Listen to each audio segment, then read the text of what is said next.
Di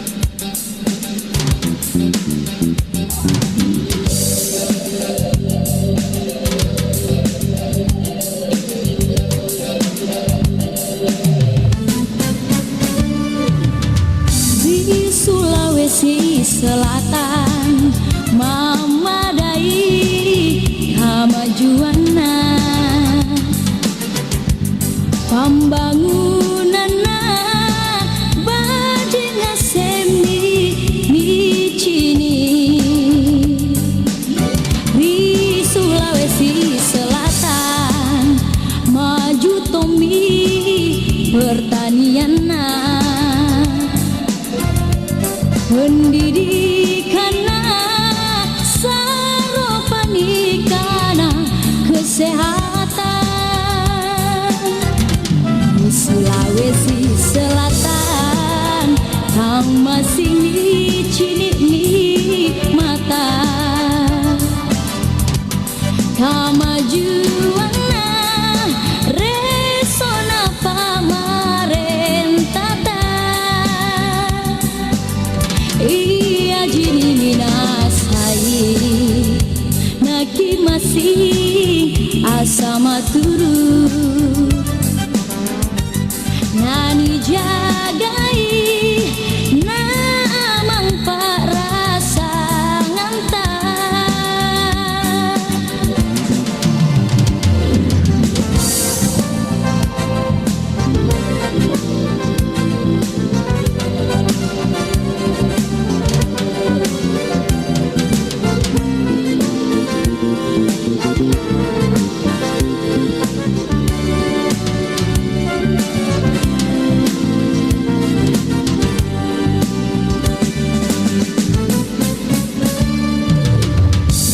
Sulawesi Selatan memadai kemajuanna, pembangunanna bajenga semini cini. Di Sulawesi Selatan maju tomi pertanianna, pendidikanna saropanikana kesehatan. Di Sulawesi Selatan kau masih cini mata kamajuanna resona pamarentata. Iya jini minasai nagi masih asama turu nani jagai na amang parasa nganta.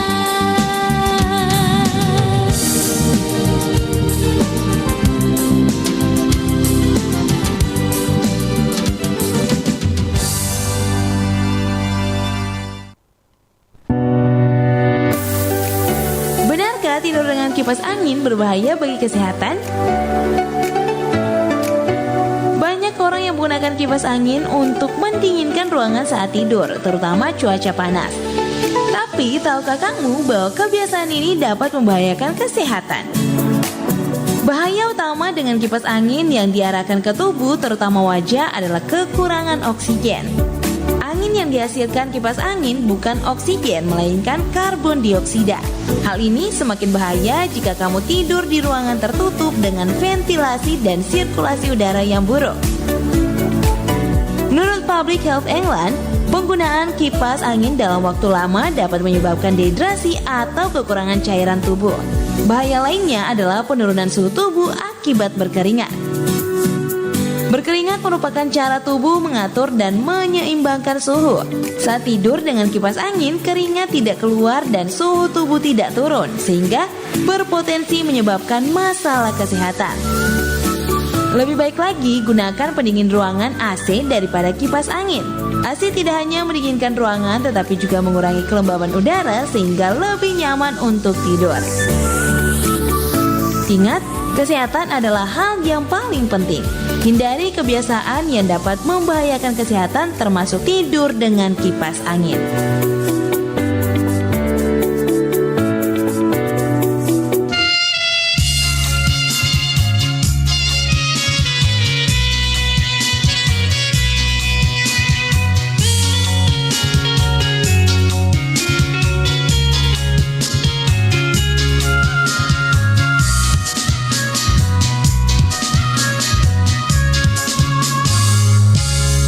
Mapedi tongen mapedi pale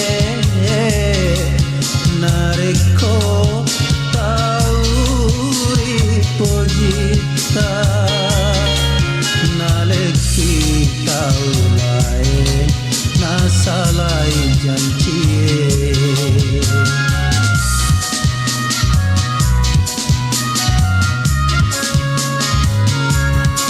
masiri tongen masiri pale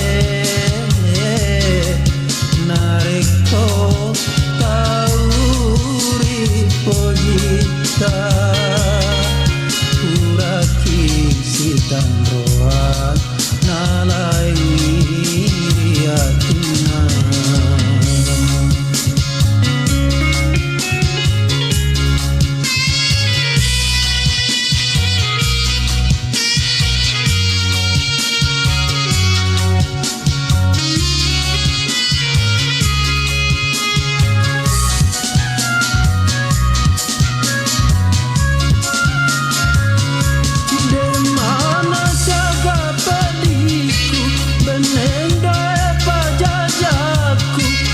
Turu papojiku Lauria Lena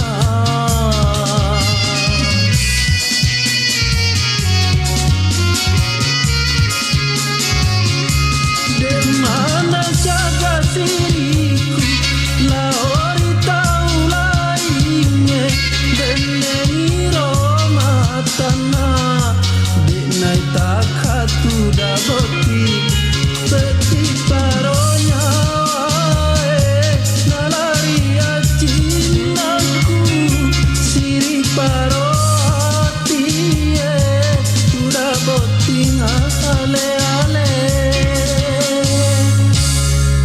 masiri tongen masiri pale nareko tauri pojita kuraki sitan roa nalai riatina.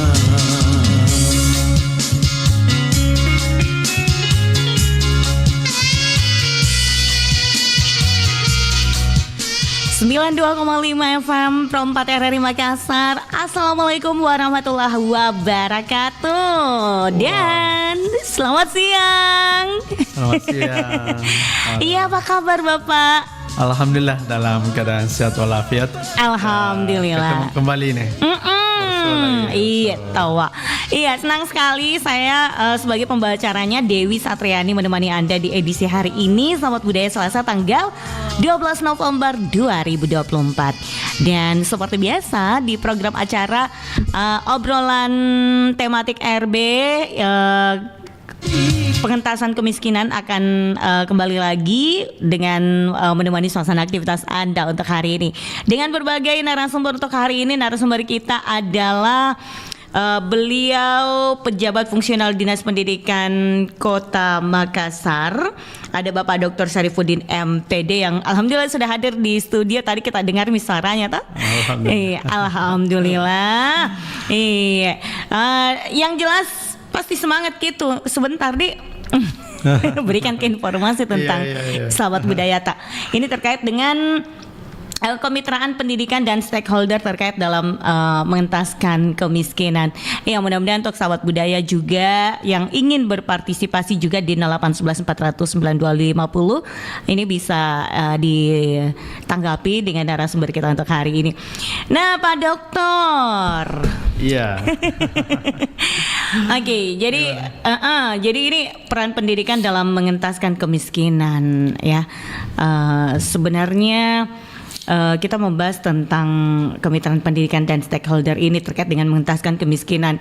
Oke, pendidikan sering dianggap sebagai kunci utama dalam mengentaskan kemiskinan nih Pak Dokter, dari perspektif Dinas Pendidikan Kota Makassar. Nah, ini bagaimana pendidikan dapat menjadi motor penggerak perubahan dalam menanggulangi kemiskinan? Ini seperti apa ini Pak Dokter?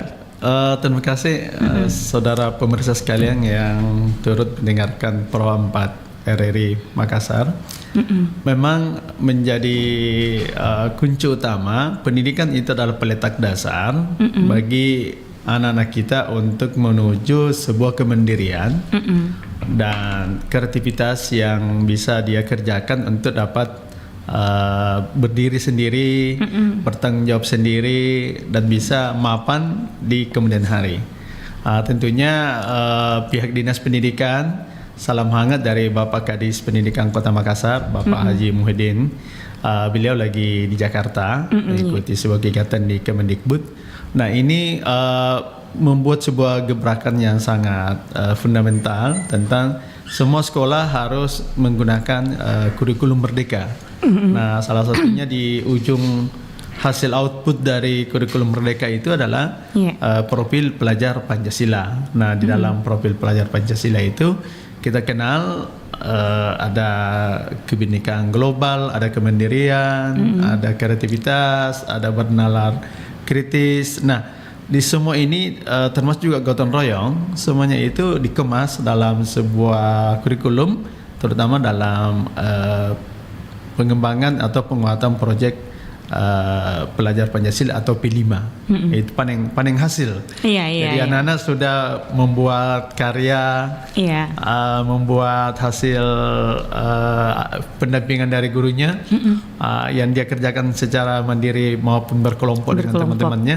Nah, disitulah tercermin bagaimana kita menanamkan kemandirian dan gotong royong itu untuk di kemudian hari dipakai sebagai alat atau media untuk mengentaskan dirinya dari kemiskinan. Iya, seperti itu, karena yang kita lihat juga ini saat ini memang anak-anak SD, katakanlah SD. Nah, ini sudah disibukkan dengan karya-karyanya gitu, baik itu dalam mandiri maupun per kelompok. Luar biasa sekali memang. Dan itu sebenarnya tidak ada yang dibilang mau dibilang dibantu sama orang tua kayaknya. Apalagi yang kalau sudah kelas 6 SD gitu. Ini mereka justru menyukai untuk karyanya sendiri. Mereka tidak mau kalau ada campur tangan dari orang tua. Kecuali kalau mungkin butuh pendampingan kali untuk kelas 1, kelas 2, kelas 3. Nah, itu masih butuh pendampingan. Namun untuk yang saya lihat untuk kelas 5 dan kelas 6 itu kayaknya mereka tidak mau dicampur-campur sama orang tuanya. Dia paling itu bertanya, Ji, ini sebenarnya bagusnya di bagaimana? Paling kayak gitu-gitu, Ji. Ya. Oke, Pak Dokter, nah kira-kira nih bagaimana dengan keberadaan data dan fakta terkini ini terkait tingkat kemiskinan di Makassar dan kaitannya dengan pendidikan seperti apa? Kalau kita berbicara data, itu kan ada Dapodik. Jadi kita untuk konteks lingkup dinas pendidikan itu setiap tahun pengusulan PIP, program Indonesia Pintar itu atau semacam bantuan beasiswa dari Kemendikbud itu hampir membludak sampai di angka 60.000 sampai 70.000 dari SD SMP itu mengusulkan. Nah, kita hanya dapat jatah hanya sampai di angka 15.000, 10.000 untuk SMP, kemudian untuk SD itu hanya 15.000. Nah, jika data ini yang mengusulkan itu masuk semua dalam kategori tadi itu, berarti angkanya masih tinggi. Nah, salah satu upaya kita tentu bagaimana menanamkan tadi sikap kemandirian tadi, kreativitasnya itu tadi. Jadi dengan kurikulum merdeka ini, anak-anak lebih diberi kebebasan untuk menemukan bakat dan minatnya. Dia salurkan. Nah, moga 5 tahun atau 10 tahun ke depan mereka betul-betul sudah bisa menunjukkan bahwa saya sudah bisa mandiri. Iya betul. Terlepas dari tadi data-data yang masih banyak kita dapati di kalangan sekolah untuk mengusulkan dapat beasiswa seperti itu. Iya, oke. Nah, Pak Dokter, bagaimana sih pentingnya meningkatkan kualitas pendidikan di daerah marginal ini? Seberapa pentingnya ini?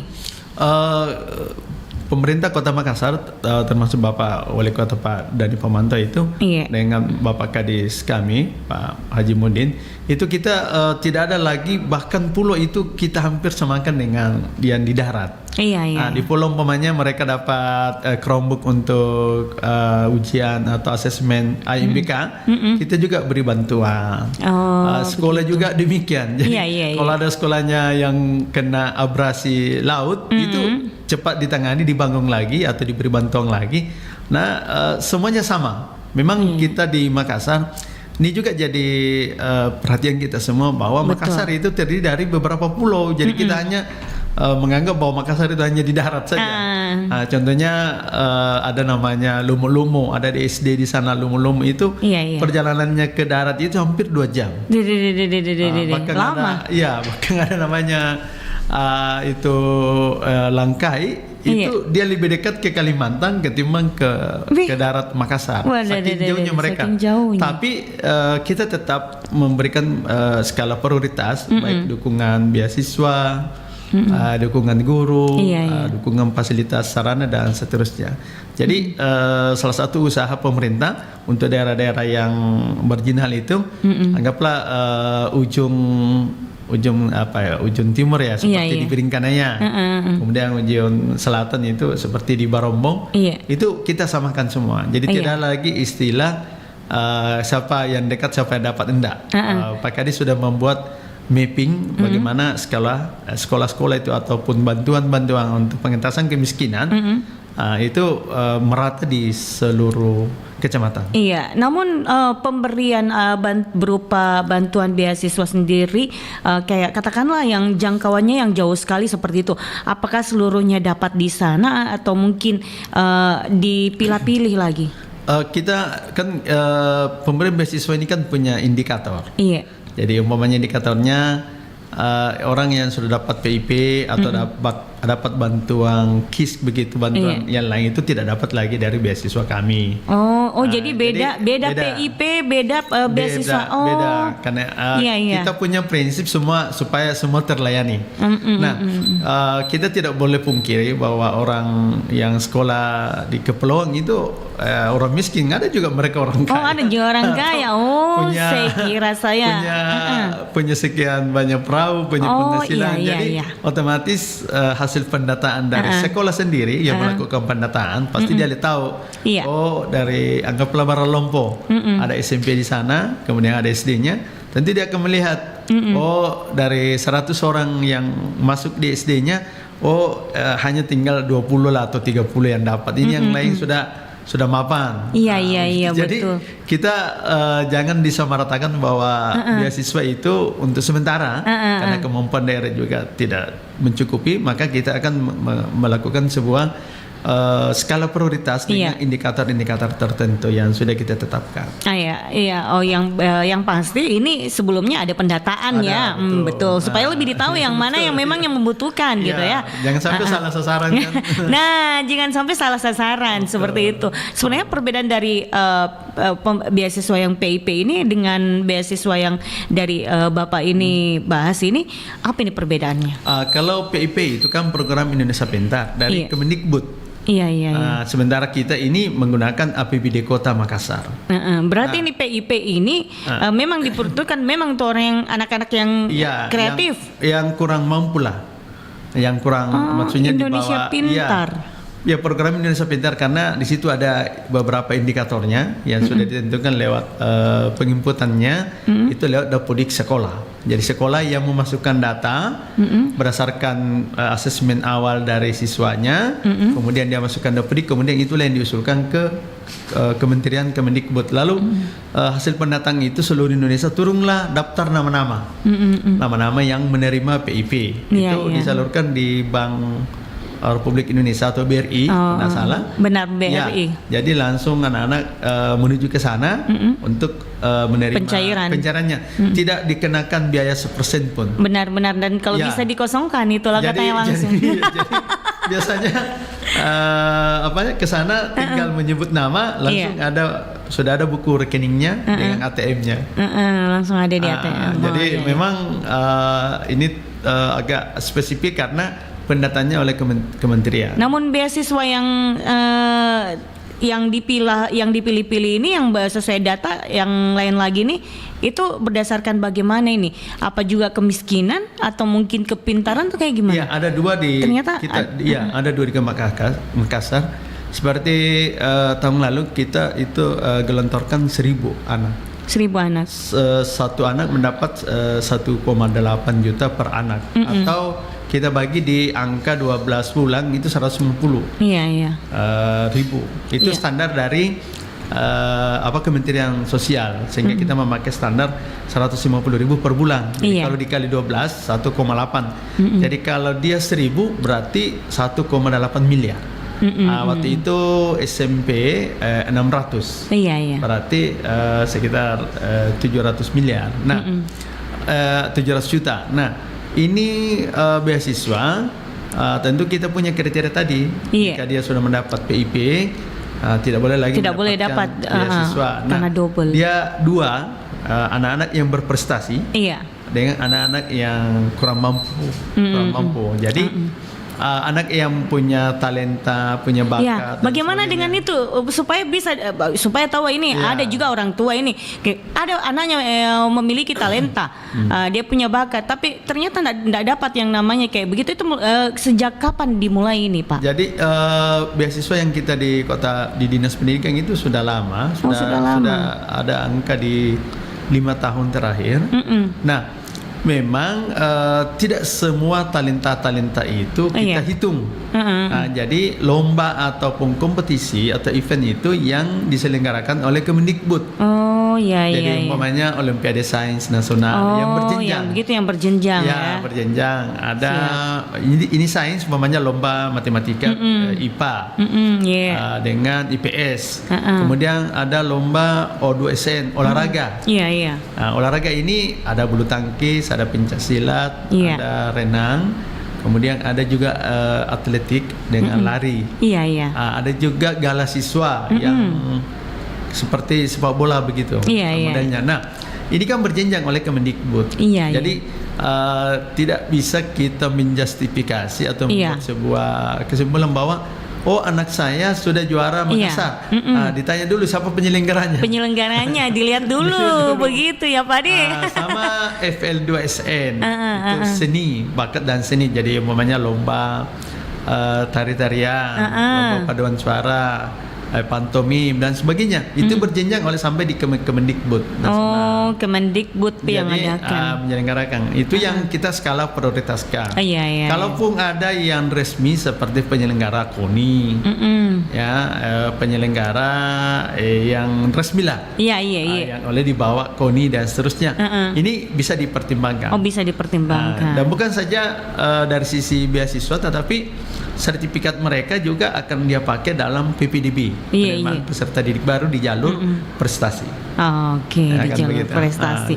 Baik, Pak Dokter, sebelum kita lanjutkan ini, Pak Dokter, kita dengarkan dulu lagu Pak Dokter supaya lebih semangat. Iya.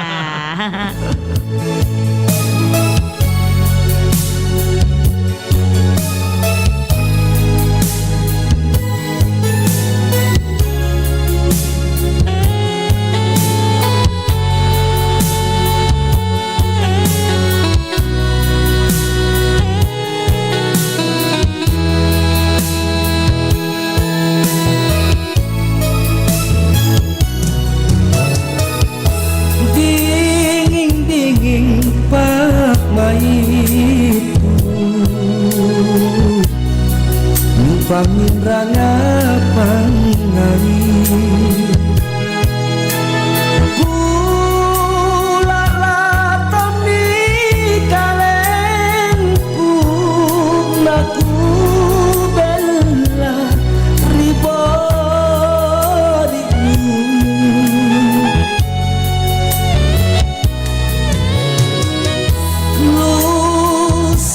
tonjiri nyawanu tuli tonjakmu karugi rerati simpung ati nuangmu rangi rikalengku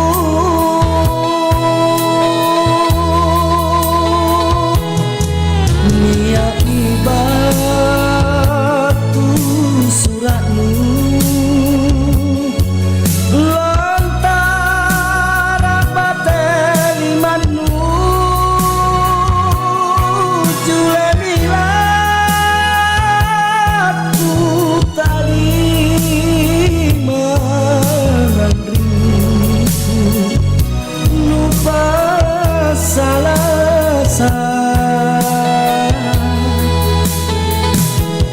anjori jenek matamu tena temo anggakan dapat risiko nyawaku susah toni baleana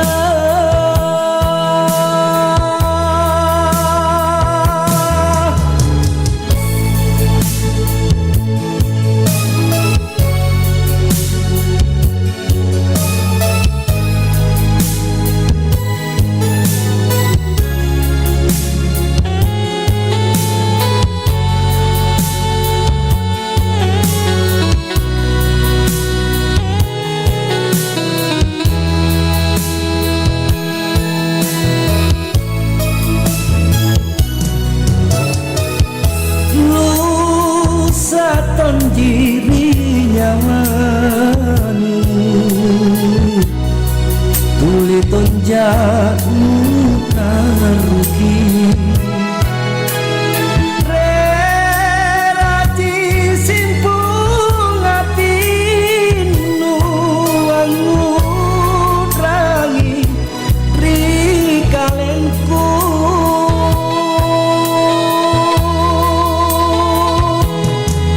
niat ibatu suratmu lontara bateli manu jule milatku tali mengandriku lupa salah anjori jenek matamu tena temo anggakan dapat risiko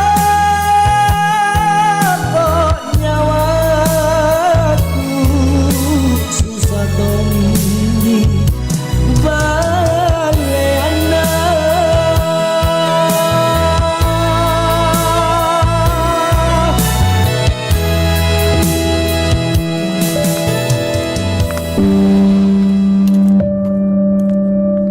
Saya, Ervin Rahmawati, Guru SLB Putra Bangsa Kabupaten Madiun. Mimpi yang dulu aku impikan sedikit demi sedikit menjadi kenyataan. Menjadi seorang guru, memberikan ilmu dan mencerdaskan anak negeri ini.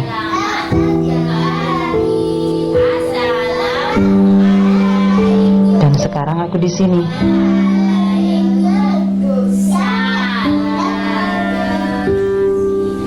Tak mudah menjadi guru bagi anak-anak spesial ini. Tidak mudah untuk menjalankan ini semua. Kadang capek. Tapi satu hal yang aku tahu, bahwa mereka adalah mutiara walau tak selalu nampak.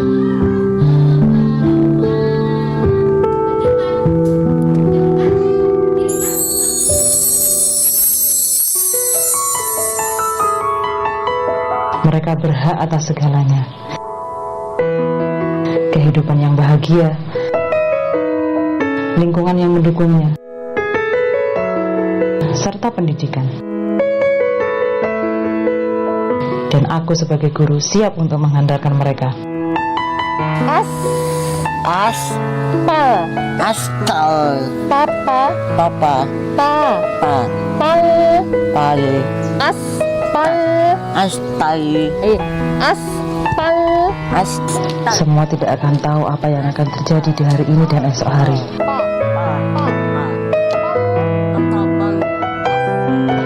Melangkahlah dan semua akan terjawab nanti. Pendidikan terbaik adalah guru.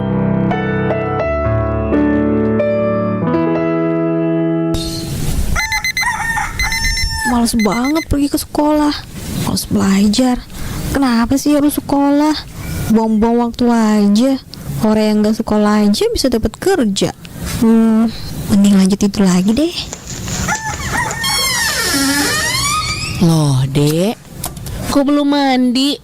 Nanti telat ke sekolah. Hari ini kan ada upacara. Mager, Bu. Aku gak mau sekolah. Mau libur aja. Sehari ini aja deh. Please. Boleh ya? Dek, Ibu sedih loh kamu ngomong gitu. Generasi muda adalah generasi penerus bangsa. Pendidikan yang berkualitas akan mampu menciptakan generasi muda yang kreatif, kompetitif, dan inovatif, sehingga mampu menghadapi tantangan globalisasi dan kemajuan teknologi. Oke, 92,5 FM Pro 4 RRI Makassar. Masih dalam program acara kita pengentasan kemiskinan dengan narasumber kita, yaitu penjabat fungsional Dinas Pendidikan Kota Makassar, Bapak Dr. Syarifuddin MPD. Dan masih membahas terkait dengan kemitraan pendidikan dan stakeholder terkait dalam mengentaskan kemiskinan. Ya, Pak Dokter masih semangat? Iya, semangat. Pak Dokter, kita lanjut lagi ya obrolan kita kali ini. Nah, di luar sektor pendidikan itu sendiri nih Pak Dokter, siapa saja sih stakeholder yang terlibat dalam upaya pengentasan kemiskinan melalui pendidikan di Makassar? Ini sebuah kejutan dan kita sangat bersyukur dari kebijakan Bapak Wali Kota Makassar dan termasuk terobosan yang dilakukan oleh Bapak Kepala Dinas, yaitu adanya kerjasama dengan Basnas. Jadi Basnas ini kita khusus di Makassar itu pegawai Dinas Pendidikan itu hampir 9.000 lebih, dan itu hampir 60% sampai 70% itu sudah melakukan untuk kerjasama dengan Basnas untuk pengeluaran zakat, zakat profesi. Nah, di dalamnya itu Basnas juga memberikan feedback atau umpan balik dengan memberikan beasiswa. Itu juga 1.000 anak. 1.000 anak juga ya. Dengan angka sama 1,8 juta per anak. Itu sudah berjalan 2 tahun. Nah, itu sangat kita harapkan karena kalau 1,8 lumayan. Lumayan ya. Jadi kalau dia 1.000 berarti 1,8 miliar. Nah, jadi prinsip kerjanya juga sama, tapi dikelola oleh Basnas. Jadi Basnas yang langsung menyalurkan dananya, anggarannya itu ke KON Duafa atau yang memang berhak untuk menerima bantuan untuk meringankan beban orang tua. Itu dari sisi organisasi masyarakat ya. Nah, kalau dari sisi stakeholder pemerintah itu sangat banyak. Contohnya yang kemarin ini kita juga kadang sangat bersyukur sudah banyak instansi lain itu peduli. Contoh Kejati, Kejaksaan Tinggi itu kemarin di SMP Negeri 22 itu menyumbang 100 pasang baju. Wow, keren. Baju anak sekolah kan ini ya minimal kalau kita berbicara angka-angka kan ya mungkin bajunya sampai dengan baju dengan satu setel kan anggaplah 500. Berarti kalau dia 100 berarti kan lumayan. Bisa meringankan anak-anak. Nah, ini banyak sekali yang jadi kalau ada bantuan 100 kayak begitu apa? Betul. Diberikan untuk semua yang siswa di sana atau mungkin harus didata lagi, dipilih jadi, lagi? Ya pasti dipilih oleh Dipilih sekolah. lagi. Kan. Iya. Tapi kan ini kita bersyukurnya karena sudah ada empati, Iya perhatian betul, dari iya itu instansi. salah satu bentuk empati gitu Betul. ya, luar Kalau biasa. seperti Bansulsel itu sudah rutin. Sudah rutin ya. Memberikan baju dengan Iya. beasiswanya juga, Pelindo juga, Masya Pertamina. Allah. Jadi hal-hal seperti ini sebenarnya kalau kita kalkulasi itu sebenarnya sudah turut serta Iya. dalam pengentasan kemiskinan secara tidak langsung. Betul. Karena pasti emak-emak ini yang Iya. mau belanjanya untuk baju tidak jadi lagi. Tidak jadi lagi ya. Nah, Bisa makin- disimpan untuk Betul. kebutuhan lainnya Kebutuhan kan. lainnya. Siapa tuh masih ada Ini- kebutuhan adiknya lagi tahu Ya, Wak. betul. Dan kita juga di pemerintah Kota Makassar khususnya Dinas Pendidikan Iya. membuka ruang semua berhak dan kita menyetujui seperti juga organisasi Lemina Iya. itu juga menyumbang alat-alat kesehatan dan sebagainya, cuci tangan dan sebagainya. Nah, kalau anak ini diberikan berkurang lagi biaya pengeluarannya Betul di sisi sekali. lain. Iya. Seperti yang terakhir juga itu stunting. Stunting juga ya. Kita Oke. pemberian makanan tambahan berarti yang tadinya anaknya mau beli susu dan sebagainya kan tidak lagi beli karena Ada mie, sudah disiapkan, Masya Allah. Meskipun ini baru dalam tahap sekolah percobaan Iya. atau ajang untuk nanti di tahun 2025 itu makan gratis sehat bergizi. Nah, itu kan ke arah sana nanti menuju ke arah sana. Nah, Iya, ini kalau ini semua jalan berarti kita juga akan meringankan beban-beban orang tua. Betul sekali. Kita berharap itu pokoknya harus jalan ini Pak. Iya. Saya kudukung sekali. Iya benar-benar. Iya. Karena kasihan juga ini para orang tua yang biasa mengeluh tentang, Dede ini harus di ini lagi nih. Apalagi nih harus dibeli lagi ini pakaian. Harus lagi anak-anak harus bawa bekal ini lagi. Dede apa banyak deh. Orang tua itu selain pikiran ini keluar tongi uangnya. Betul. Mudah-mudahan kedepannya ini tidak seperti itu, berkurang pikirannya juga orang tuanya, terus berkurang tongi pengeluarannya, tahu apa di? Berharap tuh seperti itu Pak. Oke, Pak, kira-kira bagaimana peran pemerintah ini, swasta, lembaga masyarakat dan sektor lainnya ini? Iya, jadi kita selalu berharap dan terus menerus dari Bapak pimpinan, Bapak Kepala Dinas maupun Pemkot itu melakukan MOU dari seluruh baik BUMN maupun BUMD. Jadi otomatis kita berharap sumbangsi dari setiap tadi ini lembaga juga bisa meringankan beban-beban orang tua. Dan itu sudah terbukti. Hanya memang belum kelihatan secara masif dan kentara ya. Karena memang jumlah kita agak banyak. SD saja itu 132.000 yang bergerak dari kelas 1 sampai kelas 6. Nah, kemudian SMP itu ada sekitar 66.000 yang bergerak. TK itu hampir 20 ribuan sampai 30.000. Nah, ini kalau ini lebih 200.000 anak, memang harus memang kita keroyok bersama-sama lah.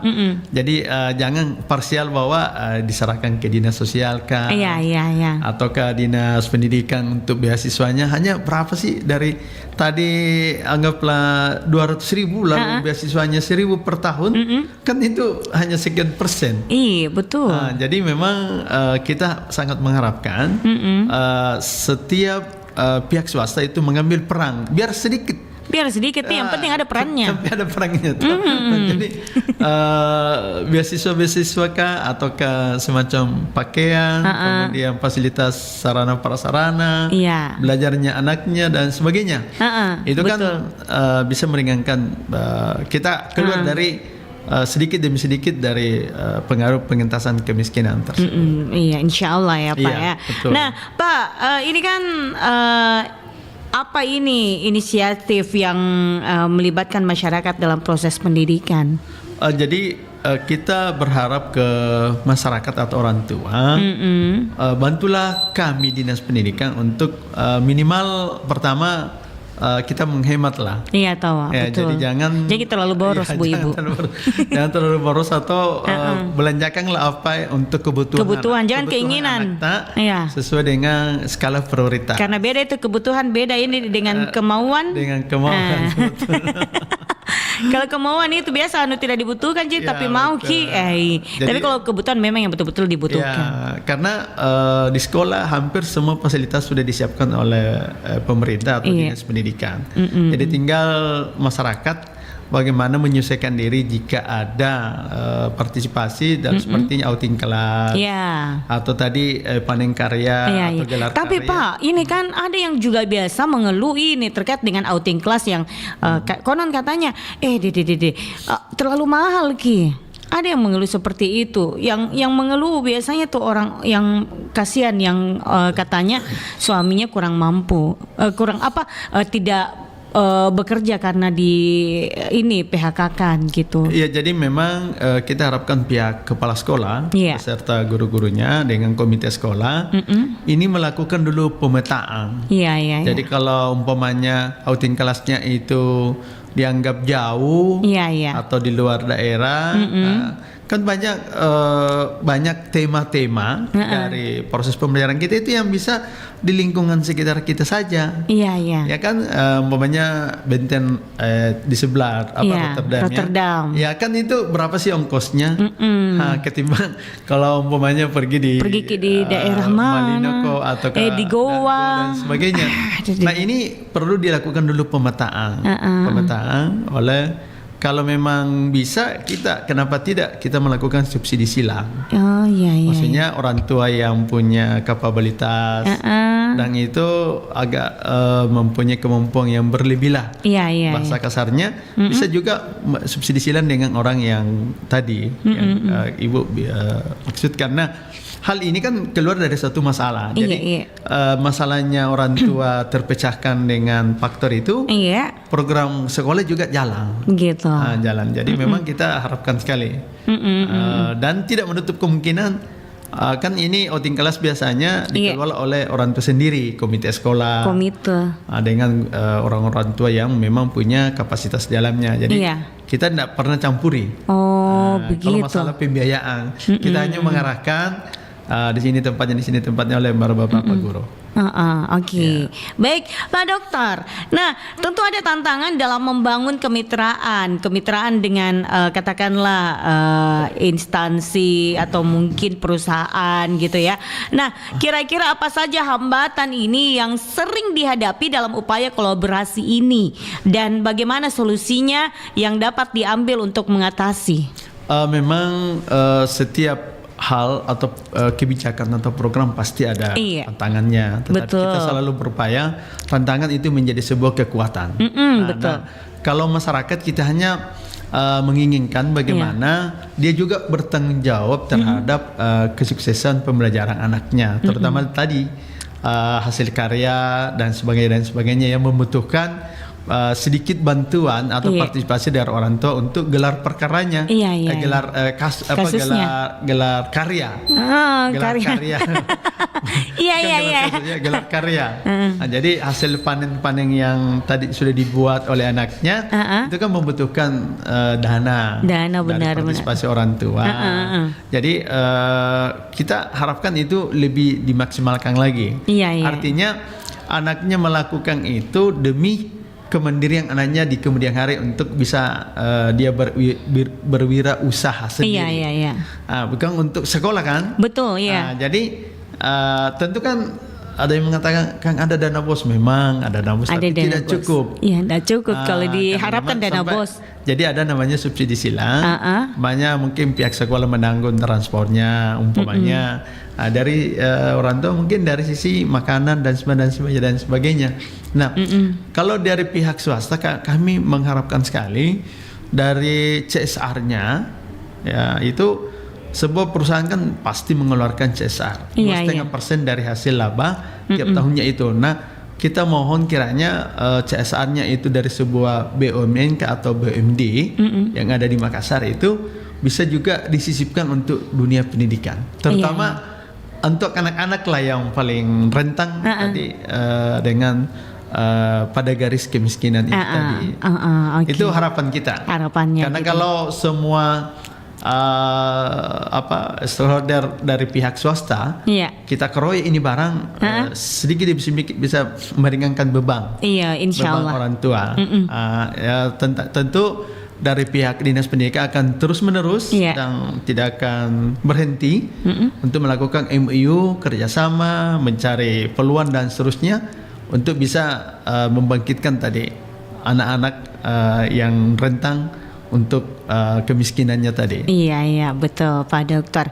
Nah Pak Dokter, kira-kira solusi yang sudah dilakukan oleh Dinas Pendidikan Kota Makassar nih, seperti pendekatan berbasis komunitas atau program pengentasan kemiskinan berbasis pendidikan.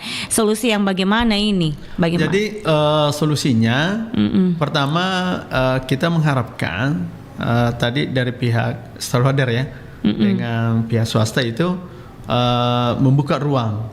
Jadi kita sudah melakukan juga pertemuan seperti Pegadaian, kemudian seluruh bank-bank yang ada di Makassar itu juga sudah ada komunikasi. Jadi kita menawarkan beberapa program untuk seperti tadi beasiswa, pakaian seragam, kemudian alat-alat proses pembelajaran untuk bisa dibantukan. Nah, itu yang pertama dari sisi itu. Kemudian yang kedua kalau untuk menumbuh kembangkan jiwa kewirausahaannya anak-anak itu semua sekolah sudah wajib dalam kurikulum Merdeka itu proyek penguatan profil pelajar Pancasila melalui tadi itu P5 hasil karya anak-anak itu setiap satu semester dia harus tampilkan hasil karyanya untuk bisa dinikmati, bisa dirasakan hasilnya oleh orang tua sendiri bahwa inilah hasil karyanya anak-anaknya selama sekolah di satuan pendidikan tertentu. Itu yang kedua. Kemudian yang ketiga, kita harapkan juga solusi yang sudah dilakukan oleh Dinas Pendidikan bahwasanya orang tua ini tingkat partisipasinya sebenarnya sudah bagus, sudah tinggi sekali. Tinggi sekali. Karena setiap ada event apa semua, mereka tidak pernah mengatakan jangan. Jadi kita juga di sekolah itu, umpamanya kalau ada diminta anak-anak bapak ikut tari-tarian, umpamanya 20 orang dari 1000 siswa, dipilihlah anak yang memang ya agak lumayan gerakannya, kemudian lumayan juga pendapatan orang tuanya. Jadi memang kita pilih-pilih. Dipilih supaya, memang supaya jangan kasihan. Tidak ada kendala. Tidak ada kendala. Betul. Karena kalau yang kasihan yang orang tidak anatomi kok dong dikasih beban itu kan meskipun kita tidak membatasi diri. Betul, bahwa mereka juga berhak untuk ikut seperti itu. Makanya tadi di sini kita ada subsidi silang. Jika umpamanya ada anak yang terpendam bakat dan minatnya itu, maka disalurkanlah, maka dibantulah dengan dana BOS. Nah, kemudian kalau yang agak mapan, mungkin dia sendiri akan lebih berpartisipasi lagi. Nah, harapan kita solusi ini memberikan gambaran bahwa menumbuh kembangkan atau menanamkan sikap jiwa kewirausahaan untuk menuju pengentasan kemiskinan yang lebih bagus pada 10 tahun ke 15 tahun yang akan datang itu akan terpatri di jiwa anak-anaknya. Betul. Karena ini pondasinya. Karena kalau anak-anak sudah biasa kreatif, sudah bisa merakit atau membuat atau bisa menghasilkan berkreatif uang. lah. Jadi dia pasti di kemudian hari dia tidak akan ada tinggal rasa, diam. Betul, dia tidak ketergantungannya. Dia harus bagaimana berpikir lagi. Saya harus bisa, saya harus ini, gitu ya Pak Dokter. Betul. Iya. Nah Pak Dokter, apa ini harapan untuk peningkatan kualitas SDM dan peran serta masyarakat dalam menciptakan peluang pendidikan yang lebih merata ini? Jadi harapan kita pendidikan Makassar itu untuk semua. Maksudnya semua harus mendapatkan kelayakan maupun kepastian hukum untuk mendapatkan pendidikan yang layak.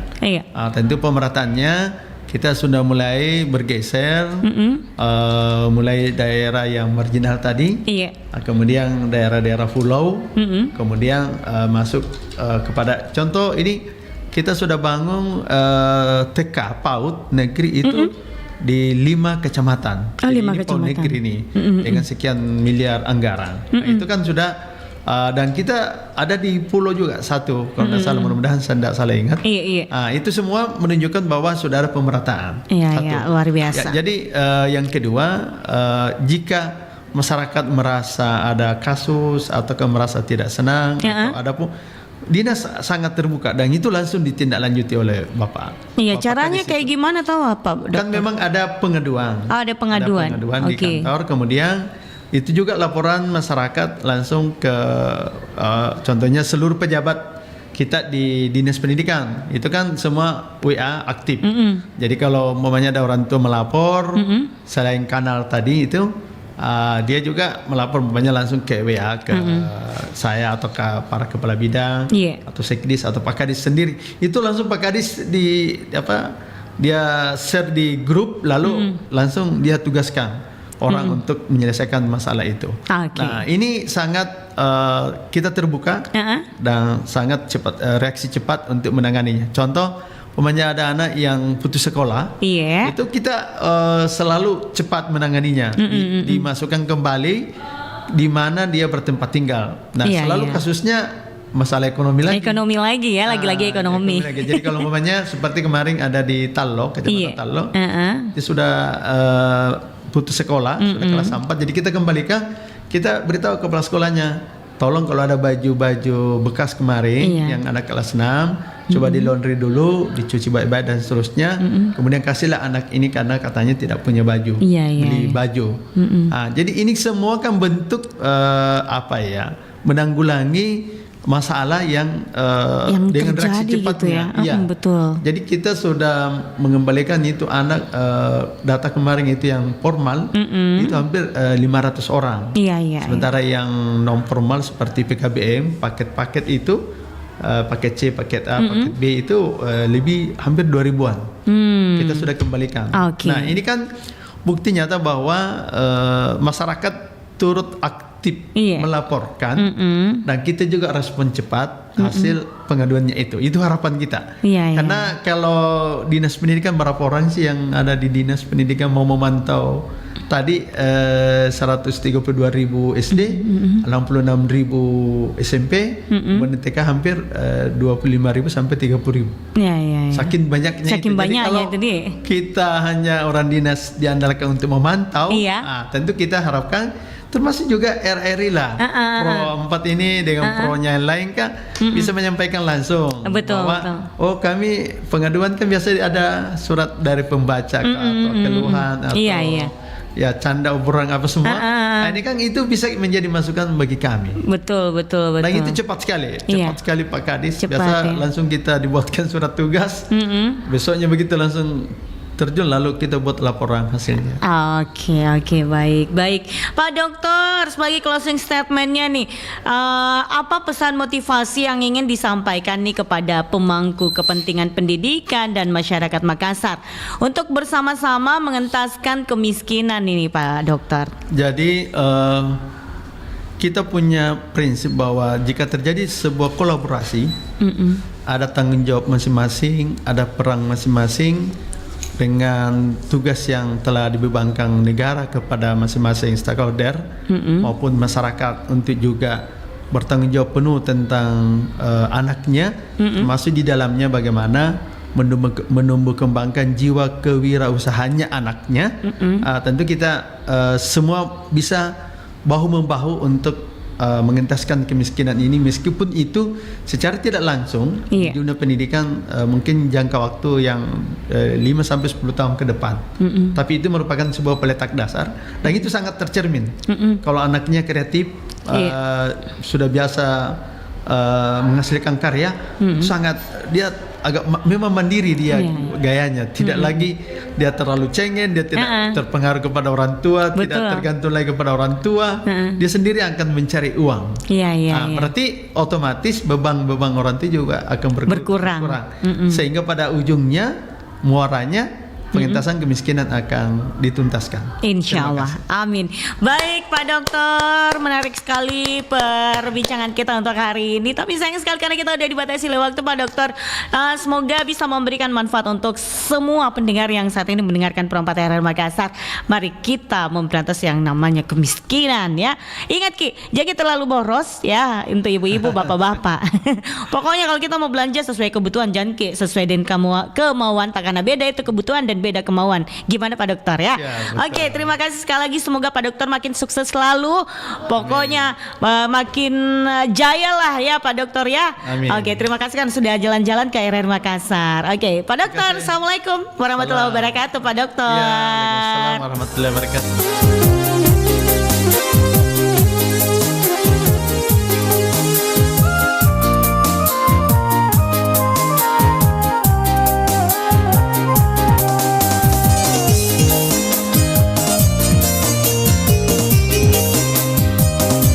Denu mati sangka lauriane nakule kuta pakwa tak petirngani